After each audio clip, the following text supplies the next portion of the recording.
नमो नमः। स्वागत है आप सभी का आपके अपने इस यूट्यूब चैनल भार्गव संस्कृत पाठशाला में। हम लोग सेकेंड यूनिट जो हमारी इकाई है उस दूसरी इकाई पर हम लोग चर्चा कर रहे हैं। इस लेक्चर में हम लोग थोड़ा सा संधि के बारे में एक दो संधि देखेंगे। ठीक है, संधि से पहले संज्ञा प्रकरण आप सभी लोग जानते होंगे कि लोक सिद्धांत कौमुदी या जो भी उसमें संज्ञा प्रकरण होता है। थोड़ा संज्ञा प्रकरण से भी कभी कभी सूत्र पूछ लेते हैं, इसमें से कुछ सवाल, तो संज्ञा प्रकरण से भी हम लोग थोड़ा देख लेते हैं। संहिता क्या है, तो कभी कभी इस प्रकार से आ जाता है ये सब, इधर लिख देगा संहिता और परः सन्निकर्ता संहिता, इधर लिख देगा परः सन्निकर्ता संहिता। ठीक है, इधर संहिता और उसका इधर सूत्र, तो मिलाने के लिए कभी कभी एग्जाम में आपसे मैच द फॉलोइंग, ठीक है, मिलाने के लिए पूछ लेता है। ठीक है, इसी प्रकार प्रातिपदिक पूछ लेगा, नदी का युस्त्राख्यो सूत्र दे देगा, इधर नदी दे देगा, ऐसे सब पूछ लेता है। ठीक है, तो जिसके लिए मैंने ये रखा है थोड़ा स्लाइड, इसको आप लोग देख लीजिएगा। दिख रहा है, नहीं दिख रहा थोड़ा जूम कर दें। दिख रहा होगा, आशा है अभी तो आपको दिख रहा होगा। ठीक है, संज्ञा प्रकरण जिसमें संहिता है, तो इसका है कि परः सन्निकर्षा संहिता, वर्गों की अत्यधिक निकट संहिता कही जाती है, यानी आधी मात्रा के काल के व्यवधान से युक्त। ये सब हिंदी नहीं देखना है आपको, मैं विद्वान नहीं बनना है, मैं यहाँ विद्वान बनाने नहीं आया हूँ, परीक्षा कैसे निकले ये देखना है। तो संहिता और परासन्निकर्ष संहिता, इतना ये याद कर लेना। ठीक है, संहिता परासन्निकर्ष संहिता। संयोग क्या है, तो कह रहे हैं हलो अनंतरः संयोग, स्वर से रहित व्यंजनों की क्या होती है, संयोग संज्ञा होती है। फिर कह रहे हैं आदें गुण, क्या कह रहे हैं, आदें गुण। ठीक है, गुण आ गया, गुण में है कि आदें गुण, गुण संधि का बता रहे हैं। वृद्धि है वृद्धिरादैच, ये बता रहे हैं। प्रातिपदिक क्या है, तो प्रातिपदिक का सूत्र आप सभी जानते हैं, अर्थवत धातु प्रत्यय प्रातिपदिकम। ठीक है, ये सब बता रहे हैं। नदी, देखो ये इंपॉर्टेंट, युस्त्राख्यो नदी, ठीक है, ये इंपॉर्टेंट है, इसको ध्यान देना। कह रहा है कि इकारांत, जिसमें इकार हो अंत में, उकारांत नित्य नित्य स्त्रीलिंग शब्दों की क्या होती है, नदी संज्ञा होती है, जैसे वधु।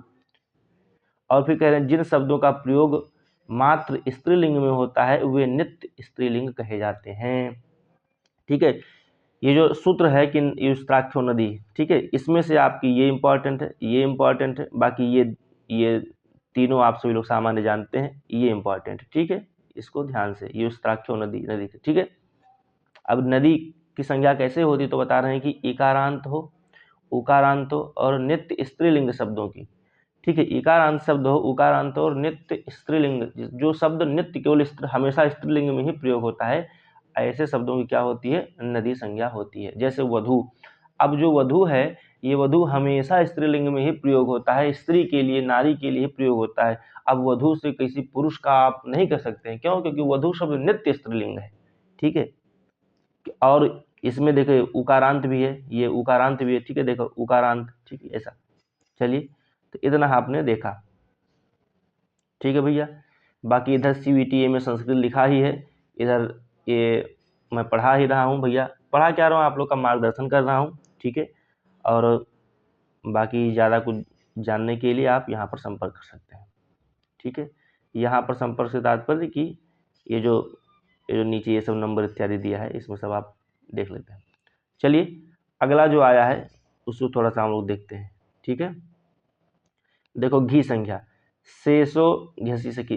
ठीक है, अच्छा मिताम, थोड़ा सा हो गया, घी संज्ञा पूछ लेते हैं। घी, तो शेषो घसकी, ठीक है, अर्थात जिसकी नदी संज्ञा नहीं होती है। अभी पिछले में हमने देखा युस्त्राख्यो नदी। ठीक है, तो कह रहे हैं जिसकी नदी संज्ञा नहीं होती है, ऐसे ह्रस्व इकारांत और उकारांत शब्दों की घी संज्ञा होती है।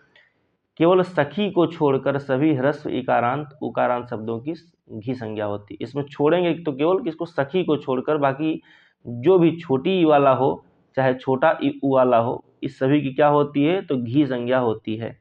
ठीक है भैया, इतना जानिए। इसमें से जानना क्या है, इसमें से घी, तो इसका ये सूत्र देख लेना। ठीक है, ये इंपॉर्टेंट है। उपधा अलवंत्याद पूर्व उपधा, ये भी आपका इंपॉर्टेंट है। ठीक है, इतना सब आप जानते ही होंगे।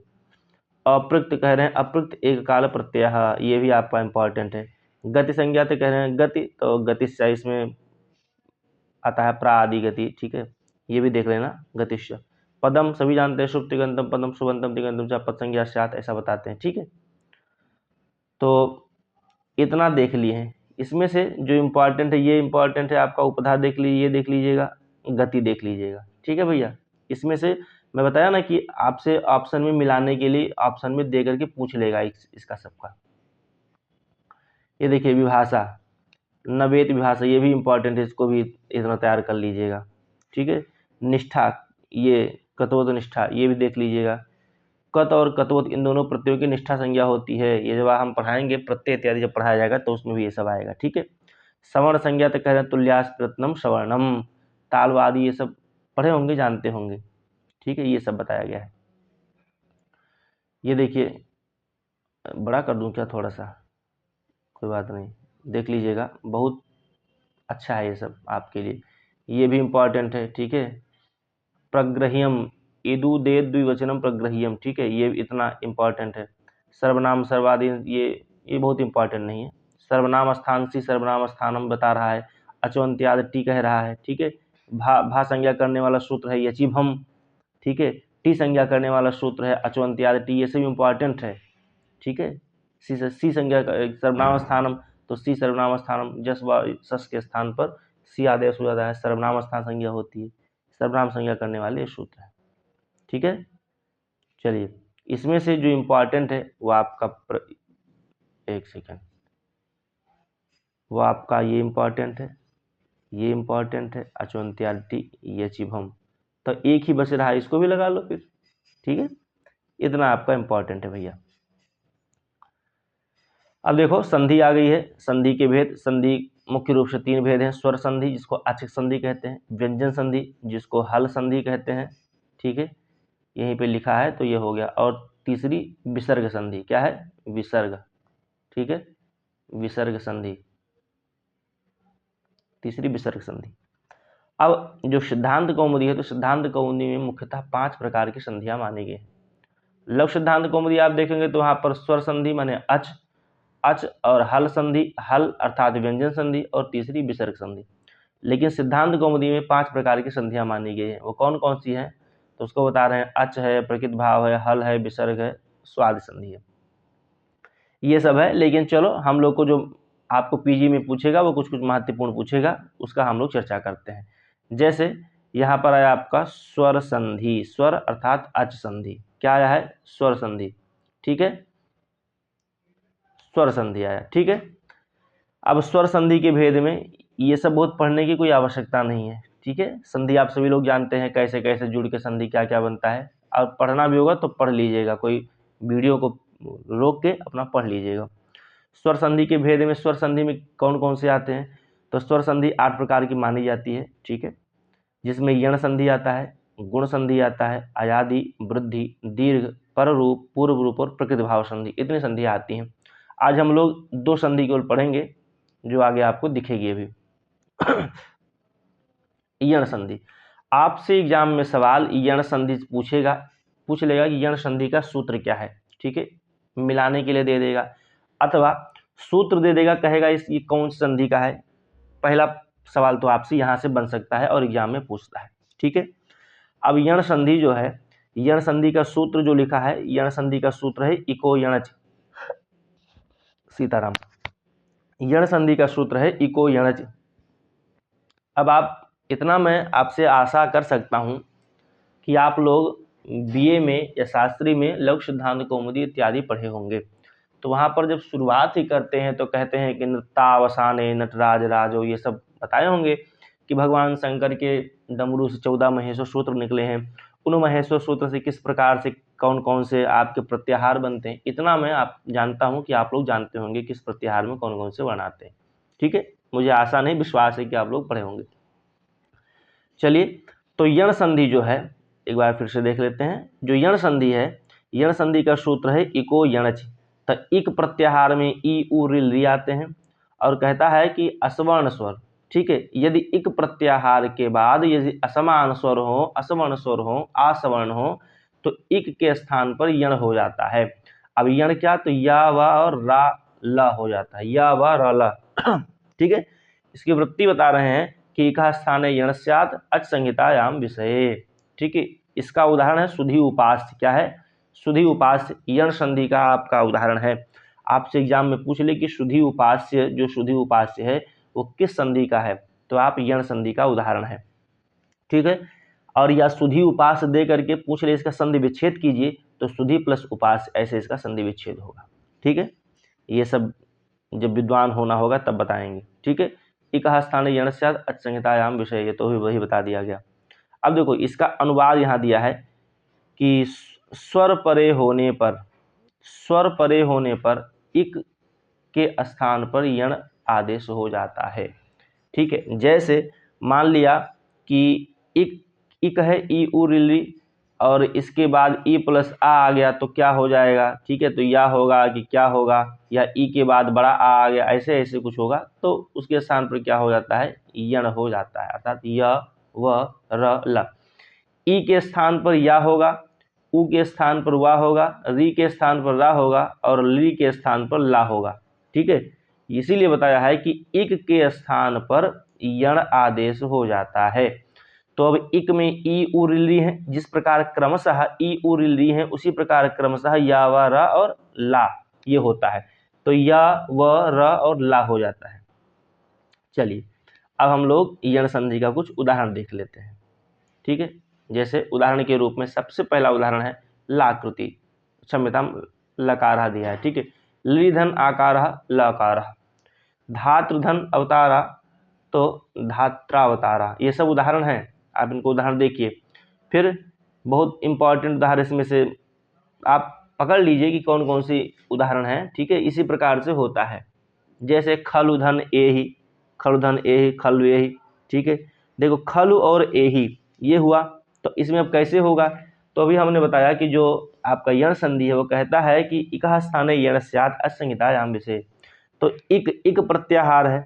अब जो इक प्रत्याहार है, ये खलु और एहि देख रहे हैं यही वाला, तो खलु में इक प्रत्याहार में आपको बताया कि य व र और क्षम्यताम इक प्रत्याहार में ई उ री और ली ये होता है इक प्रत्याहार में। ठीक है, तो अब देखते हैं, कह रहा है कि यण हो जाता है, इक के स्थान पर क्या हो जाता है? यण हो जाता है। तो देखिए ई उ है ना यहाँ पर, तो खलु में इसका उकार निकला, इधर उकार आ गया, और एहि से इधर आ गया, या यही मान लो यही। ठीक है, तो ए आ गया, उ और ए। ठीक है, असमान स्वर्ण आएगा। ठीक है, जैसे इसमें असमान स्वर्ण में आ, छोटा आ सकता है, बड़ा आ सकता है, छोटी ई आ सकती है, बड़ी ई आ सकती है। ठीक है, ये सब, या ए आई भी आ सकता है, ऐसा बता रहा है। तो इसमें से ए निकाल लो। ठीक है, तो हो जाएगा, क्या हो जाएगा? तो यहाँ पर या और वा, तो यहाँ पर क्या हुआ? वा हो गया। ठीक है, क्या हुआ? वा हो गया। जैसे देखो यहाँ पर जो खलवे ही लिखा है, तो इसमें हुआ क्या? खा, इसमें से जब उ निकल गया तो ये आधा हो गया। ठीक है, ये जो ला बचा यह आधा हो गया, तो आधा ला हो गया। और उ और ए के स्थान पर क्या हुआ? वा हुआ। क्यों? क्योंकि ई उ, तो यहाँ पर या व रा और ला। ठीक है, तो उ के स्थान पर वा हो गया। अगर आप नहीं समझ पा रहे हों तो मैं एक बार फिर से, क्योंकि इसमें ज़्यादा भ्रम वो हो गया बहुत। ठीक है, जैसे इक प्रत्याहार में आपने देखा कि इक प्रत्याहार में कौन कौन से वर्ण आए, तो कह रहे हैं ई उ रिल री और ली। ओहो, गड़बड़ा गया, एक सेकंड भैया, गड़बड़ा गया है थोड़ा सा लिखने में। ई उ और इधर ये री और इधर ली। ठीक है, ये आपके इक प्रत्याहार के वर्ण हो गए। क्या हो गए? इक प्रत्याहार के वर्ण। और इक प्रत्याहार के बाद यदि असमान स्वर्ण आए, असमान स्वर माने छोटा आ जाए, छोटा आ जाए, चाहे बड़ा आ जाए। ठीक है, चाहे आपका छोटी ई आ जाए। ठीक है, चाहे ए आ जाए, ये सब असमान स्वर हैं। इनके आने के बाद क्या होता है? तो वहाँ पर यण आदेश हो जाता है। अब यण आदेश में कौन कौन से होते हैं? तो इसमें होते हैं या, व, रा और ल। ठीक है, या, व, रा और ला। तो ये होगा कैसे? तो यदि ई होगा, ई के बाद छोटा आ आए या बड़ा आ आए या ए आए, तो वहाँ पर ई के स्थान पर या होगा। यदि उ है तो उ के स्थान पर वा होगा, री है तो री के स्थान पर रा होगा, और ली है तो इसके स्थान पर ला होगा क्रमशः। ठीक है, माने ये जो प्रत्याहार हैं आपके, ये वाले जितने इक प्रत्याहार, इसी इक प्रत्याहार के बाद यदि आ असमान स्वर, आ बड़ा, आ छोटी, ये सब आए, तो इनके बाद यदि असमान स्वर आता है तब यण होता है। ठीक है, तो जब उदाहरण को जब सेट करेंगे तो अब ई के स्थान पर जो होगा वो या हो जाएगा, उ के स्थान पर वा हो जाएगा। तो उसी प्रकार ये जो खल था मैंने बताया, इसमें से उ निकल गया, ठीक है, इसमें से उ निकला और इसमें से ए निकल गया, ये बता रहे हैं। तो इसमें से आ, एक आ है, ठीक है, तो यहाँ पर उ और आ में मिलकर के क्या हो गया, तो ई उ है तो उ के स्थान पर या हो गया, तो यहाँ पर ये आ गया वा मान लीजिए। ठीक है, आपको मान लीजिए वा आ गया, एक सेकेंड, हाँ ठीक। तो जब वा आ गया तो अब वा और ए ऊपर चला गया तो हो गया खल वे ही। ठीक है, ये ला जो था, ला में से उकार निकल गया तो ला के पूर्ण नहीं रहा, अब ये ला हलंत में आ गया, तो इसीलिए खल, और ई के बाद असमान स्वर्ण आया तो वहाँ पर वा आदेश हो गया, तो यहाँ पर देखिए वा आ गया, और ए ही जो है ए वा पर ऊपर चला गया, बच्चा हो गया ए ही। ठीक है, इतना बहुत नहीं पढ़ना है आपको, सामान्य क्या कि कौन सा इसका उदाहरण है और कौन सा इसका सूत्र है, ये सब आपसे एग्जाम में पूछ लेगा। ठीक है, तो आपको बताना है, वही मैं आपको उदाहरण दिखा रहा था कि यण संधि के लकार हैं, धात्रावधान, धात्रांश हैं, ये सब इसके उदाहरण हैं। ठीक है, ये सब आपसे एग्जाम, करोत्ययम, ये सब एग्जाम में आपसे उदाहरण के रूप में पूछ जा सकते हैं। ठीक है, कुछ उदाहरण पूछ लेंगे या कोई उदाहरण दे करके कह देंगे कि इसको आप संधि विच्छेद के रूप में बताइए। ठीक है, अभी जितना मैंने थोड़ा सा मैंने सोचा कि लाओ मैं थोड़ा सा और गहराई में आप लोग को बताऊं, लेकिन वो यहाँ पर ठीक नहीं था, उचित नहीं लगा हमको, तो इसीलिए बस इतना आप समझिए कि एग्जाम में क्या पूछेगा, सूत्र पूछ सकता है, उदाहरण देगा कि यण संधि के उदाहरण कौन कौन से। ठीक है ना, ये सब आपसे एग्जाम में पूछ लेगा। चलिए आगे बढ़ते हैं, आज दो संधि देखेंगे, गुण संधि। गुण संधि का सूत्र है आद गुणा। क्या है, आद गुणा। ठीक है, इसकी वृत्ति है अवर्णाद अच परे पूर्व परियोर एगो गुण आदेश्यात्, ये इसकी वृत्ति है, वृत्ति से हमको नहीं मतलब है। गुण संधि उसका सूत्र है आद गुणा। ठीक है, अनुवाद है कि अवर्ण से परे स्वर होने पर पूर्व और पर के स्थान पर गुण रूप एकादेश हो जाता है। उदाहरण है उपेंद्र, उप प्लस इंद्र बराबर उपेंद्र, गंगा प्लस उदकम गंगोदकम। ठीक है, इस संधि का नियम क्या है, देखिए आ या बड़ा आ के बाद छोटी ई या बड़ी ई आए तो वहां पर ए हो जाएगा, छोटा आ बड़ा आ के बाद उ आए तो ओ हो जाएगा, री आए तो अर हो जाएगा, और ली आए तो अल हो जाएगा, ये होता है। ठीक है, ये उदाहरण के रूप में आपको दिया है। उदाहरण के रूप में आपको यहाँ देखिए उपेंद्र दे दिया, गंगोदकम दे दिया, ये सब आपके गुण संधि के उदाहरण है। ठीक है भैया, गुण संधि के उदाहरण में और उदाहरण के रूप में आपका हरेंद्र, चंद्रेश, परेश, देखिए हर प्लस इंद्र हरेंद्र हो गया, महा प्लस इंद्र हो गया महेंद्र हो गया, ये सब आपके इंपॉर्टेंट एग्जाम में पूछ ले जाती है। गंगोर में, ठीक है, जन्मोत्सव, सूर्योदय, नौढ़ा, ठीक है, ये सब आपसे एग्जाम में पूछ जाता है। तो गुण संधि आज हम लोगों ने दो संधियां तक हमने देखा। ठीक है, आइए अयाद संधि भी हम लोग थोड़ा सा देख लेते हैं। अयाद संधि क्या है, तो कह रहे हैं एचो अयवायावा। ठीक है, एच प्रत्याहार, तो ए ओ आय औ को अच परे होने पर क्रमशः अय औ आय और आव आदेश हो जाता है। अनुवाद में एच माने ए ओ के स्थान पर क्रमशः अय और आय व आव आदेश हो जाता है। कब होगा, तो स्वर परे रहने पर, स्वर हो, अब स्वर में आ ई उ ए आए ये होते हैं। ठीक है, तो अच प्रत्याहार के बाद यदि स्वर आए, अच नहीं एच प्रत्याहार, क्षम्यता एच प्रत्याहार, अब एच प्रत्याहार में ए ओ आय आव होता है। एच प्रत्याहार के स्थान पर यदि स्वर वर्ण आते हैं तो उनके स्थान पर क्या हो जाता है, तो कह रहे हैं उनके स्थान पर अय औ आय और आओ ये हो जाता है। तो कैसे होगा, तो कह रहे हैं ए के स्थान पर अय हो जाएगा, ठीक है, ओ के स्थान पर आओ हो जाएगा, फिर आय के स्थान पर आय हो जाएगा, और औ के स्थान पर आव आदेश हो जाएगा, औ के स्थान पर आव आदेश हो जाएगा। ठीक है, तो अब इसका उदाहरण के रूप में बता रहे हैं हरए, क्या बता रहे हैं, हरए। ठीक है। इसके उदाहरण के रूप में क्या बता रहे हैं, देखिए यहाँ हरे, कैसे, तो देखिए हरे प्लस ए, ठीक है। जो एच प्रत्याहार है, एच प्रत्याहार के बाद, ठीक है, इस एच प्रत्याहार के बाद यदि स्वर वर्ण आ जाए, क्या आ जाए, स्वर वर्ण, ठीक है, स्वर वर्ण, यहाँ देखो स्वर लिखा है, हम तो स्वर्ण लिख दिए हैं, देख रहे हैं, बुद्धि खराब हो गई है।